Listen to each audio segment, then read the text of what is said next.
dans la vérité. Parce que la parole nous dit dans Jean 16, il dit, quand le consolateur viendra, il dit, quand le consolateur viendra,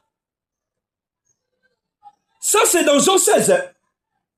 Jean 16, 13, quand le consolateur viendra, l'esprit de vérité, il prendra ce qui est à moi. Il vous dira, il prendra où? Est-ce qu'il prendra dans le rouleau? Il va prendre directement ce qui? C'est Elohim, Yahvé tout-puissant pour tous les noms la puissance. Il vous dira, il vous conduira. Même quand il lit le chapitre de Jean, Jean 20, à partir du verset 30, qu'est-ce que la parole nous dit? Tout ce que Jésus a dit n'est pas écrit dans la parole. Tout ce que Jésus a fait n'est pas écrit dans la parole. Donc ça veut dire que si tu te contentes plein dans la parole, ça veut dire que tu ne comprends pas. Alors voilà pourquoi lorsque tu as l'esprit, tu comprends le monde. Tu seras dans la lettre. Voilà! Voilà comment il dit que ma parole, il est vie et esprit. Lorsque l'esprit incarne sur toi, tu comprends les énigmes. Nombreux ici, quand je leur parle, je leur piège seulement c'est dans les énigmes. Mais qu'est-ce que la parole nous dit? Regarde ce que Ézéchiel nous a dit. Oh non, moi aussi je comprends. Je dis, ah, celui-là, il est encore loin. Il est encore dans le sommeil. Il est dans un état comaté de la spiritualité. Donc, il faut une grande délivrance. Parce qu'il ne comprend pas, il n'a jamais palpé la spiritualité, il n'a jamais marché avec la chose. Comment il peut expliquer les gens? Comme une femme qui n'a jamais mis au monde. Comment cette dame-là ne peut expliquer les conséquences de la grossesse? Comment? Sont des douleurs de la grossesse. Comment? La femme fait des allaitements, tout ça la fatigue. Mais elle ne peut pas t'expliquer parce qu'elle-même, elle ne conçoit pas. Hein, frère? Donc, je vous laisse la parole. Vous pouvez continuer, frère. Le peuple d'Élohim vous écoute. Je crois que vous avez écouté l'homme de Dieu. Alors, je ne peux qu'ajouter sur ce qu'il vient de dire, sur ce qui concerne les divinités. Dans la Bible, il y a plusieurs divinités et chaque divinité a aussi sa place d'être pour... il y a des divinités qui viennent de Dieu et il y a des divinités qui viennent de Satan. Et ces divinités qui viennent de Satan, ils ont pour rôle de tordre le sens des véracités de Dieu. Donc, si tu veux, comme vient de dire le révérend Ngakoso, qu'il faut se laisser conduire selon l'esprit. Sinon que Jésus même dit, la chair ne sert à rien, mais c'est l'esprit qui vivifie la chair.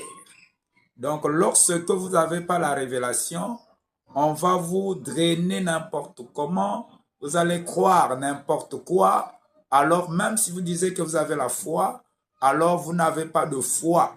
Là, vous n'avez que peut-être le courage pour les uns. Hein, ce qui fait la foi, même Jésus l'a dit, que ce qui triomphe le monde, c'est la foi.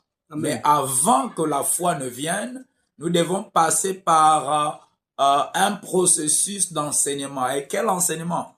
L'enseignement des vérités venant de l'esprit d'Élohim, venant du Saint-Esprit, car c'est le Saint-Esprit qui révèle la personne d'Élohim et la personne de Mashiach. Donc, on nous a parlé sur Milcom, qui est une divinité. Il y avait le sacrificateur qui était là pour le sacrifice. Il y avait le roi, il y avait le grand prêtre qui était là et on sacrifiait aussi la progéniture. Comme vient de déballer le serviteur de Dieu, il a dit que et les parents restaient seuls. Donc, il ne devrait plus avoir des enfants.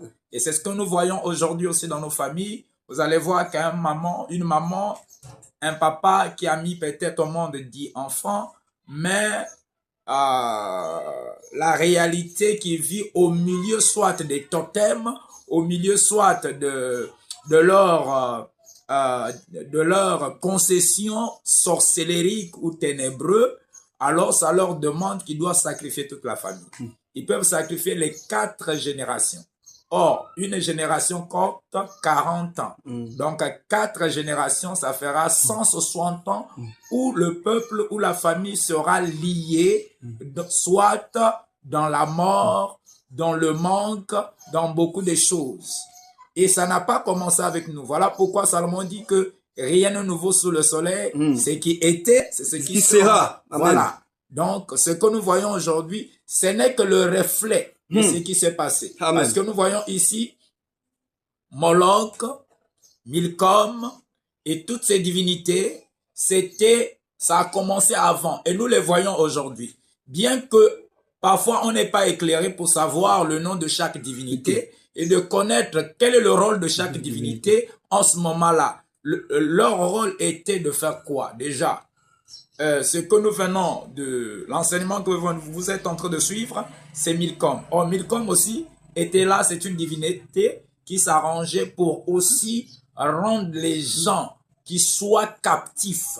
Donc, il y avait là un esprit de peur, un esprit qui permettrait que les gens puissent trembler. Donc, ils avaient peur. Quoiqu'il y avait des sacrificateurs qui étaient là, même eux-mêmes les sacrificateurs, ils avaient peur. Parce que déjà, un sacrificateur, premièrement, le mot sacrificateur vient du mot sacrifice. Il doit se sacrifier pour lui-même, il doit se sacrifier pour le peuple. Alors aujourd'hui, nous voyons des sacrificateurs qui ne se sacrifient pas pour lui-même, qui ne se sacrifient pas pour le peuple, qui ne se sacrifient pas pour Dieu. Et se nomment sacrificateurs. On ne sait pas leur rôle dans la sacrificature.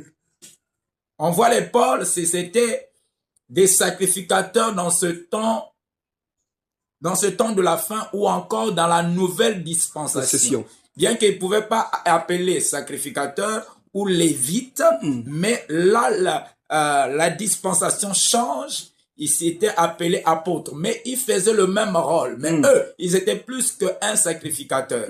Parce qu'un sacrificateur était juste lié dans la loi de Moïse. Amen. Et lié dans la loi de Moïse, donc ils ne pouvaient pas sortir dans la vraie révélation. Et quand ils arrivent, ils viennent avec le Saint-Esprit. Ils viennent avec un esprit qui pouvait éclairer les gens, qui pouvait sortir les gens dans le sommeil spirituel. Et c'est ce que nous attendons, que tout le monde sorte. Même si tu es pasteur là, si tu dors encore, bien-aimé, cherche celui qui est plus éclairé, qui puisse t'aider à avancer. Enlève seulement la honte. La honte tue.